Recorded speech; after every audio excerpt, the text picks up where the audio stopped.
నమస్తే, నేను లక్ష్మణ్. హైదరాబాదు కేంద్రంగా ఒక ఫుట్పాత్ మీద భోజనం అమ్ముకునే కుమార ఆంటీ ఇప్పుడు పెద్ద సెలబ్రిటీ అయిపోయింది. ఎందుకంటే గతంలో కూడా ఆమె సెలబ్రిటీ కాదనట్లేదు, కానీ ఇప్పుడు పొలిటికల్ సెలబ్రిటీ అయింది. పొలిటికల్గా వాడుకోవడానికి ఒక కార్టూన్ లాగా కనిపిస్తుంది వైసీపీ వాళ్ళకి, మరోవైపు ఇటు బీఆర్ఎస్ వాళ్ళకి. ఎందుకంటే ట్రాఫిక్ నిబంధనలు నేపథ్యంలో, పెరుగుతున్న సిటీ నేపథ్యంలో జనాలకు ఇబ్బంది అని చెప్పి హోటల్ తొలగించిన తర్వాత ఆంధ్ర నుంచి వైసీపీ వాళ్ళు, ఇక్కడి నుంచి బీఆర్ఎస్ వాళ్ళు ఆమెని ఒక ప్రచార సాధనంగా, వస్తువుగా వాడుకోవడం మొదలుపెట్టారు. అదే ఇప్పుడు సోషల్ మీడియా వ్యాప్తంగా కుమార్ ఆంటీ హోటల్ పైన బాగా విమర్శలు వస్తున్న పరిస్థితి. ఇదే అంశంపైన మనతో మాట్లాడుతున్న పొలిటికల్ క్రిటిక్ కిరణ్ కుమార్ ఉన్నారు. ఆయనతో మాట్లాడే ప్రయత్నం చేద్దాం. సార్ నమస్తే అండి. నమస్తే సార్. ఎందుకండి కుమార్ ఆంటీ గతంలో ఫేమస్ నేను కాదంటలేదు, ఆమె హోటల్ కానీ ఆమె ఫుడ్ కానీ ఫేమస్సే, కానీ పొలిటికల్ కూడా అంత ఫేమస్ అవడానికి కారణాలు ఏంటి అంటారు? ఒక 10 సంవత్సరాలు మీరు వెనక్కి వెళ్తే ఆంధ్ర నుంచి తెలంగాణ రావటం కానీ, ఇక్కడ వాళ్ళ హస్బెండ్ ఆటో నడపటం కానీ, ఈమె ఇంతకుముందు వ్యవసాయం చేసుకుంటా, కుట్టు మిషన్ కుట్టుకుంటా, అలాగా తెలిసిన వాళ్ళ ద్వారా ఈ ఫుడ్ బిజినెస్లోకి రావటం. వచ్చిన తర్వాత యాక్చువల్గా ఆంధ్ర అంటే ఫుడ్కి ఫేమస్, ఆంధ్రప్రదేశ్ అంటే అన్నపూర్ణ అని అందరికి తెలుసు. వెజ్ కానీ నాన్ వెజ్ కానీ అన్ని రకాలు తక్కువ రేట్లోనే. ఇప్పుడు నాన్ వెజ్ అన్ని రకాలు ఒక ప్లేట్ అయితేనేమో 450 రూపాయలు, లేదు ఒక non veg curry only rice అయితే 120 నుంచి 200 లోపు. చికెన్ కానీ, మటన్ కానీ, ఫిష్ కానీ, రొయ్యలు కానీ, ఇప్పుడు పీతలు కానీ, ఏమన్నా కానీ 120 నుంచి 200 దాకా ఉంటుంది ప్లేటు. కాకపోతే ఏం జరిగిందంటే ఒకరోజు ఒక 6 వచ్చారు.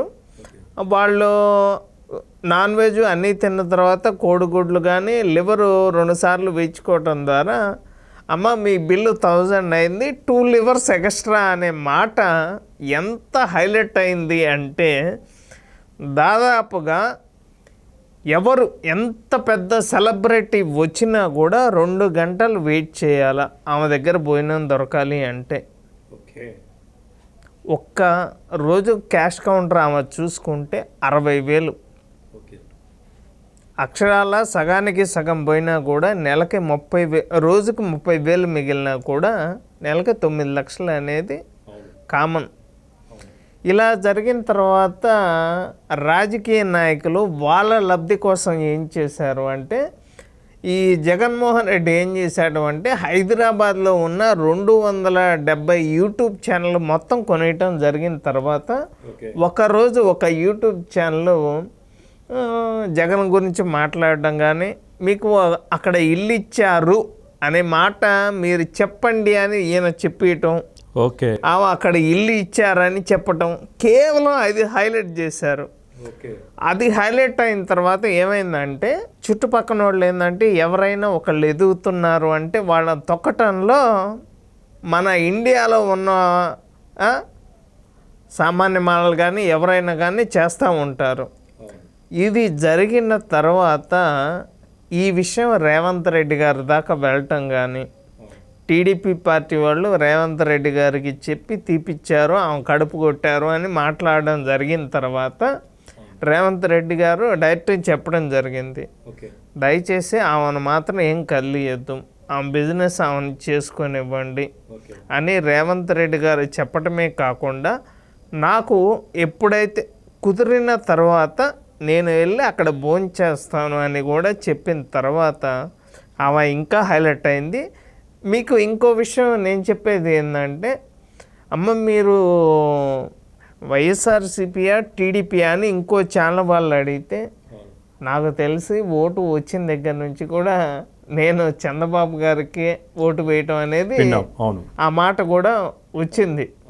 దీన్ని బట్టి అర్థమైంది ఏంటంటే వైఎస్ఆర్సీపీ వాళ్ళు మీడియాని కానీ, ఈ సినీ ఇండస్ట్రీలో ఉండే చిన్న చిన్న క్యారెక్టర్లందరినీ కొనేసి రాష్ట్రాన్ని సర్వనాశనం చేసినా కూడా వీళ్ళకేం తెలియదు కదా, మాకు రూపాయి వస్తే చాలు అనుకునే వాళ్ళు కొంతమంది ఉంటారు కాబట్టి అలాంటి వాళ్ళకి ఇచ్చి ఇట్లా చేశారు. అవును. అయితే జగన్మోహన్ రెడ్డి గారి యొక్క సోషల్ మీడియా పిచ్చ వల్లే ఆమె రోడ్డును పడదంటారు ఒక విధంగా చెప్పాలంటే? ఖచ్చితంగానండి. ఆ రోజు జగన్మోహన్ రెడ్డి గారు ఇల్లు ఇచ్చారు అనే మాట ఈయన చెప్పటం, ఆమె చెప్పటం, అది జరిగిన తర్వాతే అసలు ట్రాఫిక్ పోలీసులు రావటం కానీ, అంటే పక్కన ఉన్న దాదాపు దగ్గరగా 12 హోటల్స్ ఉన్నాయి. వాళ్ళు ఏమని ఇచ్చారంటే మాకు బిజినెస్ రావట్లేదు, అక్కడ జనాలు ఎక్కువ అవుతున్నారు అని చెప్పి కావాలని చెప్పి 12 మంది కంప్లైంట్ ఇవ్వటం జరిగింది. ట్రాఫిక్ పోలీసులు కూడా ఆ భోజనం వెహికల్ని మొత్తం తీసుకెళ్ళటం అనేది జరిగింది. ఇలా చేయొద్దు అని చెప్పి రేవంత్ రెడ్డి గారు చెప్పిన తర్వాత ఇప్పుడు హ్యాపీగా హోటల్ ఆమె రన్ చేసుకుంటుంది. నేను కూడా ఈ 2-3 రోజుల్లో వీలు చూసుకొని ఒకసారి వెళ్దాము, వెళ్ళి భోంచేసి ఒకసారి ఆమెతో కూడా మాట్లాడదాము అని చెప్పి నేనైతే అనుకుంటున్నాను. అయితే కుమారాంటి లాంటి వాళ్ళే కాదు, ఎంతోమంది సెలబ్రిటీస్ జగన్మోహన్ రెడ్డి గారిని నమ్ముకొని వాళ్ళ యొక్క ఇమేజ్ని డ్యామేజ్ చేసుకున్నారని చెప్పి మళ్ళీ సోషల్ మీడియా వేదికగా చెప్పుకుంటున్న పరిస్థితి. ఎందుకు సోషల్ మీడియా ఇన్ఫ్లుయెన్స్గా ఉంటున్న వ్యక్తులందరూ ఈరోజు బయటకు వచ్చి మాకు తెలియదు, స్క్రిప్ట్ రాసిస్తే చదివాము, మేము అనవసరంగా కనెక్ట్ అవుతున్నాము, మా డ్యామేజ్ ఇంతగా మాకు ఇంత డ్యామేజ్ అవుతుందని మాకు అర్థం కాలేదని చెప్పుకొని బాధపడుతున్నారు. ఎందుకంటారు? సినీ ఇండస్ట్రీలో వాళ్ళు ఏందండి, వాళ్ళకి డబ్బులు ఇస్తే చాలు, ఏ క్యారెక్టర్ చేయటానికన్నా సిద్ధంగా ఉంటారు. కానీ అక్కడ ఏం జరిగింది అనేది తెలుసుకోరు. నాకు ఈ 1 అవర్ చేశానా, డబ్బులు వచ్చినాయా అనుకుంటారు. కానీ తెలియక ఆంధ్రప్రదేశ్లో ఏం జరుగుతుందో తెలియక, రాజకీయ అవగాహన లేక అక్కడ నాశనం అయిపోయింది.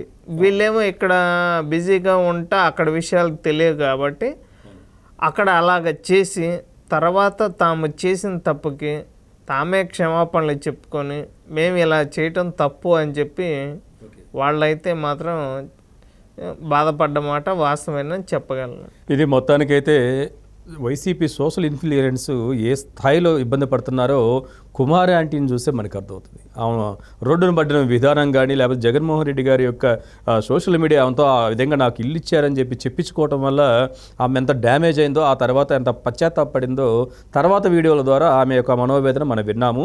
అదేవిధంగా సెలబ్రిటీస్ కూడా ఇప్పుడు మనోవేదనకు గురవుతున్నారు. అనవసరంగా మనం పేమెంట్ కోసం మన పరువు తీసుకున్నాం, మనకి ఎప్పటి నుంచో ఉన్న ఇమేజ్ని డ్యామేజ్ చేసుకున్నాం అని చెప్పి ఫీల్ అవుతున్న సందర్భాలు కనిపిస్తున్నాయి.